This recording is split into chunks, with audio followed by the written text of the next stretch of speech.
CM Revanth రెడ్డిపై మాజీ మంత్రి కొప్పుల ఈశ్వర్ తీవ్ర స్థాయిలో విరుచుకుపడ్డారు. కన్నెపల్లి నుంచి నీరు విడుదల చేయాలని రిటైర్డ్ ఇంజనీర్లు లేఖ రాస్తే వారిపై సీఎం విషం కక్కారని మండిపడ్డారు.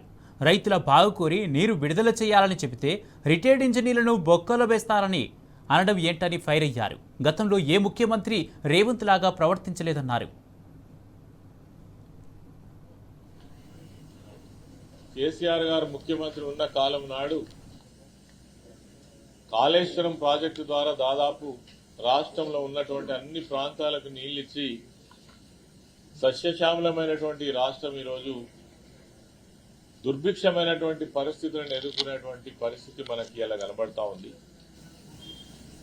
అందరి నోళ్లలో ఉన్నటువంటి విషయం ఒక్కటే, కాళేశ్వరం దగ్గర ఉన్నటువంటి కన్నెపల్లి పంపులను ఆన్ చేస్తే ఈ రాష్ట్రంలో ఉన్నటువంటి కరువును ఎదుర్కోవచ్చు అని సర్వత్రా వ్యక్తమవుతున్నటువంటి పరిస్థితిని ఖాతరు చేయకుండా ఇష్టానుసారంగా మాట్లాడుతున్నటువంటి ముఖ్యమంత్రి విధానాన్ని చూస్తే ఈరోజు ఆశ్చర్యం కల్పిస్తా ఉంది.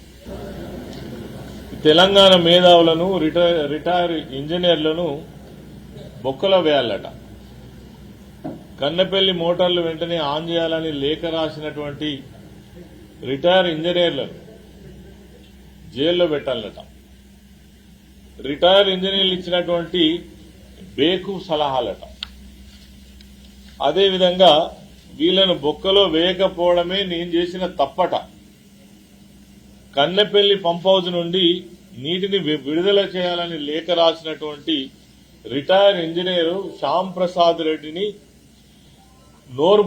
ఎటువడితట్టు నోరు బారేసుకున్నటువంటి రేవంత్ రెడ్డి, అదేవిధంగా నిన్ను చెర్లపల్లి జైల్లో పెట్టకపోవడమే నేను చేసినటువంటి తప్పిదం. అదేవిధంగా రిటైర్ ఇంజనీర్లకు సంబంధించి ఈ సూపర్ ఎల్నినో అనేటువంటిది ఇలా ప్రపంచవ్యాప్తంగా జరుగుతున్నటువంటి చర్చ. ఈ వాతావరణానికి సంబంధించినటువంటి శాఖ అధికారులు ఏవైతే ఉన్నారో వాళ్ళు ఇచ్చిన రిపోర్టును ప్రచారం చేస్తున్నటువంటి వీళ్లను బెల్ట్ ట్రీట్మెంట్ ఇవ్వాలట, అంటే బెల్ట్ తో కొట్టాలట.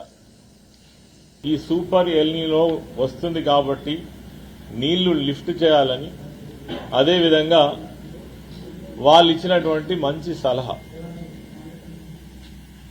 దీన్ని పాజిటివ్ గా తీసుకుంటారు ఎవరైనా ముఖ్యమంత్రి స్థాయిలో ఉన్నటువంటి వాళ్ళు. నాకు తెలిసి చాలా సంవత్సరానికి రాజకీయాలలో ఉంటున్నాం మేము. భారతదేశ చరిత్రలో ఇటువంటి ముఖ్యమంత్రి ఇట్లా మాట్లాడినటువంటి ముఖ్యమంత్రిని అయితే ఇదివరకు చూసి ఉంటాం. అసలు ఏం జరుగుతుంది,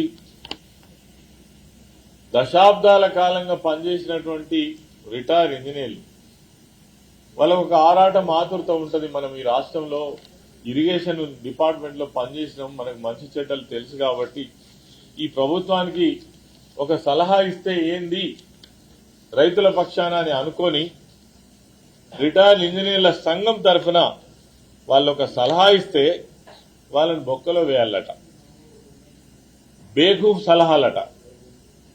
ఇది నిజంగా కూడా రేవంత్ రెడ్డి ముఖ్యమంత్రి అహంకారానికి పరాకాష్ట.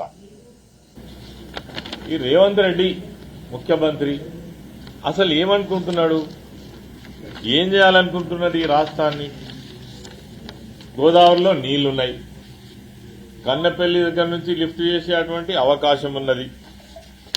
ఉంటే ఆ విషయాలను నిజాలను చెప్తే తప్ప, ప్రభుత్వం దృష్టికి తీసుకొస్తే తప్ప, నిజంగా కూడా మొన్న కేటీఆర్ గారు మా పార్టీ తరఫున కన్నెపల్లి లక్ష్మీ పంప్ హౌస్ దగ్గరికి వెళ్లి లేవా అని పరిశీలిస్తే ఆనాడు నికారంగా 98 టీఎంసీల నీళ్లు మరి ప్రవాహం పోతా ఉన్నది. ఆ రోజు మేము స్పష్టంగా చెప్పినాం, ఇక్కడి నుంచి మేడిగడ్డ దగ్గర గేట్లు దించకుండానే, అక్కడ నీళ్లు ఆపకుండానే 14 కిలోమీటర్ల డిస్టెన్స్ ఉన్నటువంటి కన్నెపల్లి పంప్ హౌస్ దగ్గర నుంచి పంపు చేయవచ్చు.